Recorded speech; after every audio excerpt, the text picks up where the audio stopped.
निम्नलिखित में कौन सा जीवाश्म ईंधन है? हमारे ऑप्शंस हैं पहला लकड़ी, दूसरा पवन, तीसरा यूरेनियम और चौथा कोयला। नमस्कार दोस्तों, लर्निंग विथ वीके पर आपका स्वागत है। दोस्तों, आज के इस वीडियो में हम केमिस्ट्री यानी कि रसायन विज्ञान से विभिन्न कंपटीशन एग्जाम में पूछे गए प्रश्नों में से कुछ महत्वपूर्ण प्रश्नों को लेकर आए हैं, जो कि आने वाले किसी भी कंपटीशन एग्जाम के लिए काफ़ी महत्वपूर्ण है। तो चलिए बिना देरी किए शुरू करते हैं आज के इस वीडियो को।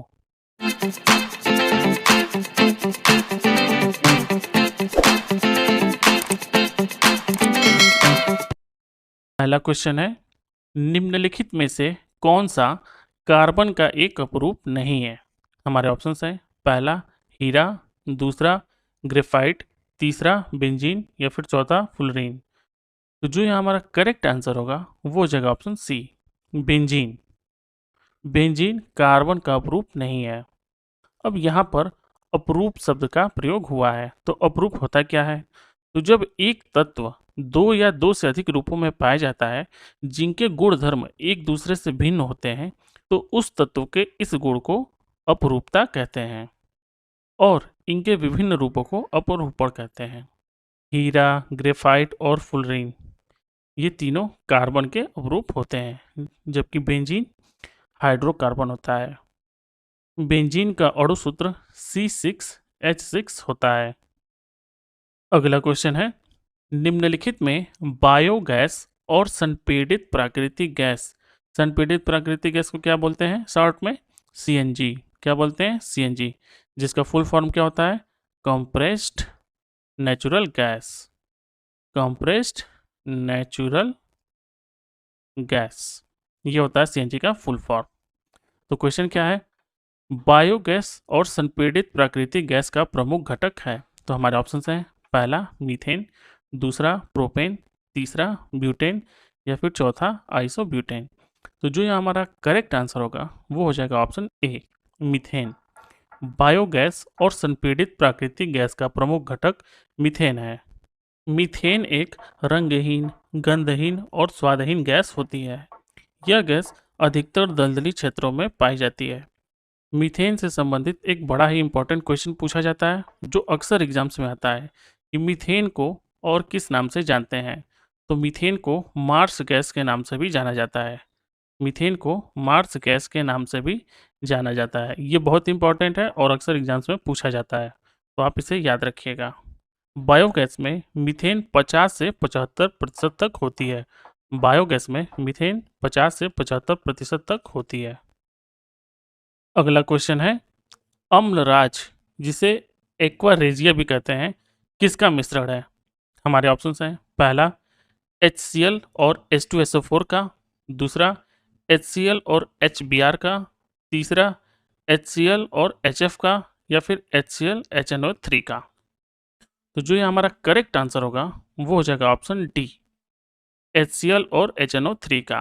अम्लराज HCl और HNO3 का मिश्रण होता है। अब HCl और HNO3 किसे कहते हैं? तो HCl को क्या बोलते हैं? हाइड्रोक्लोरिक अम्ल। क्या बोलते हैं? हाइड्रोक्लोरिक अम्ल। हाइड्रोक्लोरिक अम्ल। और HNO3 को क्या बोलते हैं? नाइट्रिक अम्ल। नाइट्रिक अम्ल।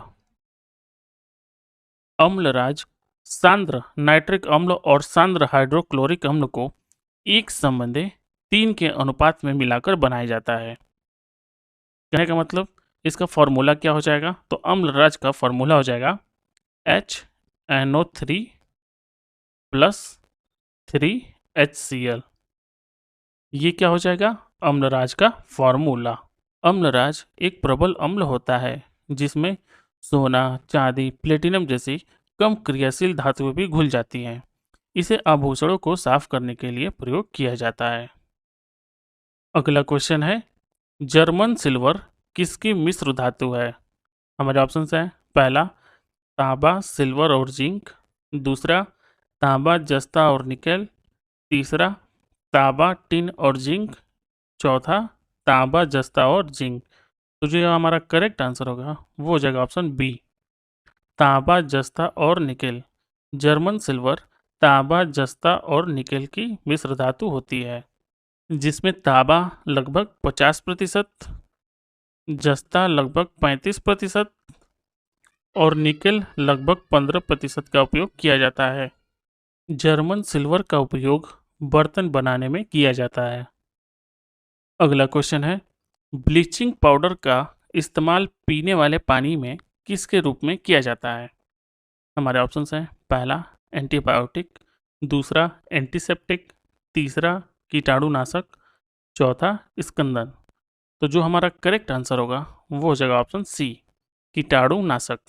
ब्लीचिंग पाउडर का इस्तेमाल पीने वाले पानी में कीटाणुनाशक के रूप में किया जाता है। ब्लीचिंग पाउडर का रासायनिक नाम कैल्शियम हाइपोक्लोराइट होता है। क्या होता है? कैल्शियम हाइपोक्लोराइट होता है, हाइपोक्लोराइट होता है। और इसका रासायनिक सूत्र CaOCl2 होता है। अगला क्वेश्चन है, रेडियोधर्मी पदार्थ क्या उत्सर्जित करते हैं?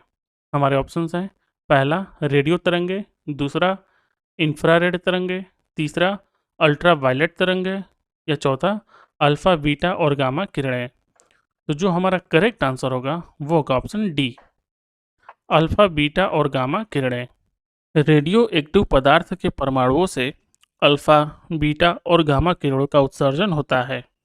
इन कणों के उत्सर्जन के कारण रेडियो एक्टिव पदार्थ का परमाणु भार और परमाणु क्रमांक बदल जाता है और इनकी प्रकृति भी बदल जाती है और ये नए तत्वों का रूप ले लेते हैं।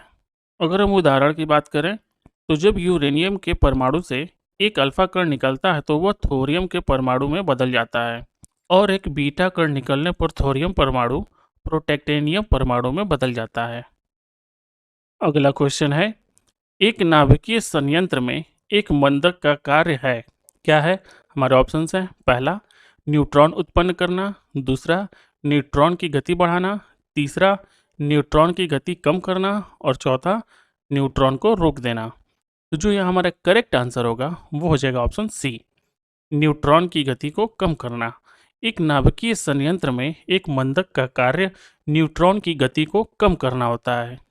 नाभिकीय संयंत्र या फिर नाभिकीय रिएक्टर में नाभिकीय अभिक्रिया को नियंत्रित करने के लिए ग्रेफाइट तथा भारी जल का प्रयोग मंदक के रूप में किया जाता है, जबकि कैडमियम और बोरान की छड़ों का प्रयोग नियंत्रक के रूप में किया जाता है। भारी जल का रासायनिक सूत्र D2O होता है। भारी जल का रासायनिक सूत्र क्या होता है? D2O। ये भी बहुत इंपॉर्टेंट है, अक्सर एग्जाम्स में पूछे जाते हैं। अगला क्वेश्चन है, सूर्य से ऊर्जा उत्पन्न करने की प्रक्रिया को क्या कहा जाता है? हमारे ऑप्शंस हैं, पहला नाभिकीय विखंडन, दूसरा रेडियो सक्रियता, तीसरा नाभिकीय संलयन और चौथा आयनीकरण। तो जो हमारा करेक्ट आंसर है वो है ऑप्शन सी, नाभिकीय संलयन। नाभिकीय संलयन द्वारा सूर्य से ऊर्जा उत्पन्न होती है। अब नाभिकीय संलयन होता क्या है? तो जब दो हल्के नाभिक परस्पर संयुक्त होकर एक भारी तत्व के नाभिक की रचना करते हैं तो इस प्रक्रिया को नाभिकीय संलयन कहते हैं। संलयन प्रक्रिया द्वारा हाइड्रोजन परमाणुओं से हीलियम परमाणुओं का निर्माण होता है। अगला क्वेश्चन है, ग्रीन केमिस्ट्री का अर्थ है वह अभिक्रियाएं जो, हमारा ऑप्शंस है, अभिक्रियाओं के उपरांत रंग उत्पन्न करती है, दूसरा घातक रसायनों के उत्पादन और उपयोग में कमी लाती है, तीसरा ओजोन परत के क्षरण से संबंधित है और चौथा पौधों में होने वाली अभिक्रियाओं के अध्ययन में सहायता करती है। तो जो हमारा करेक्ट आंसर होगा वो होगा ऑप्शन बी, ग्रीन केमिस्ट्री का अर्थ है वह अभिक्रियाएं जो घातक रसायनों के उत्पादन और उपयोग में कमी लाती है। इसका उद्देश्य रासायनिक उद्योग के पर्यावरणीय प्रभाव को कम करना है। ग्रीन केमिस्ट्री सुरक्षा को प्राथमिकता देने के साथ ही ऊर्जा दक्षता में सुधार व जहरीले रासायनिक कचरे को नष्ट करने पर भी जोर दे रही है।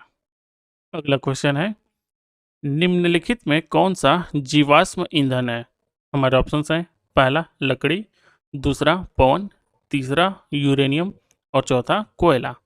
तो जो हमारा करेक्ट आंसर होगा वो होगा ऑप्शन डी, कोयला। जीवाश्म ईंधन को खनिज ईंधन के नाम से भी जाना जाता है। इनका निर्माण पृथ्वी में दबे प्राणी और पादप जीवों से होता है।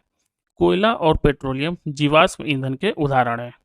अगला क्वेश्चन है, खाद्य पदार्थों के परिरक्षण हेतु निम्न में से किस रसायन को प्रयुक्त किया जाता है या प्रयोग किया जाता है? तो हमारे ऑप्शंस हैं, पहला सोडियम क्लोराइड, दूसरा सोडियम बेंजोएट, तीसरा सोडियम टार्टरेट और चौथा सोडियम एसीटेट। तो जो हमारा करेक्ट आंसर होगा वो होगा ऑप्शन बी, सोडियम बेंजोएट। खाद्य पदार्थों के परिरक्षण हेतु सोडियम बेंजोएट नामक रसायन प्रयुक्त किया जाता है, जबकि सोडियम क्लोराइड साधारण नमक होता है। क्या होता है? साधारण नमक। अगला क्वेश्चन है, किस मिश्र धातु का उपयोग विद्युत तारों की परस्पर वेल्डिंग के लिए किया जाता है? हमारे ऑप्शंस हैं, पहला सीसा एवं टिन, दूसरा सीसा एवं तांबा, तीसरा तांबा एवं जस्ता और चौथा सीसा एवं जस्ता। तो जो हमारा करेक्ट आंसर होगा वो होगा ऑप्शन ए, सीसा एवं टिन। सीसा एवं टिन के मिश्र धातु का उपयोग विद्युत तारों की परस्पर वेल्डिंग के लिए किया जाता है। और मिश्र धातु होता क्या है? तो दो या दो से अधिक धात्विक तत्व के आंशिक या पूर्ण ठोस विलयन को मिश्र धातु कहते हैं। अगला क्वेश्चन है, कुकिंग गैस एक मिश्रण है, किसका मिश्रण है? हमारे ऑप्शंस हैं, पहला कार्बन मोनोऑक्साइड और कार्बन डाइऑक्साइड का, दूसरा ब्यूटेन और प्रोपेन का, तीसरा मीथेन और एथिलीन का और चौथा कार्बन डाइऑक्साइड और ऑक्सीजन का। तो जो हमारा करेक्ट आंसर होगा वो होगा option B, cooking gas butane और प्रोपेन का मिश्रण है। कुकिंग गैस जिसे हम शॉर्ट में क्या बोलते हैं? एलपीजी, जिसका फुल फॉर्म क्या होता है? Liquefied petroleum gas. क्या होता है? लिक्विफाइड पेट्रोलियम गैस, जिसे हिंदी में क्या बोलते हैं? तरल पेट्रोलियम गैस। यह हाइड्रोकार्बन गैसों का मिश्रण होता है जिसमें मुख्यतः ब्यूटेन और प्रोपेन गैस होती है। अगला क्वेश्चन है, दिया सलाई की नोक पर किसका लेप होता है?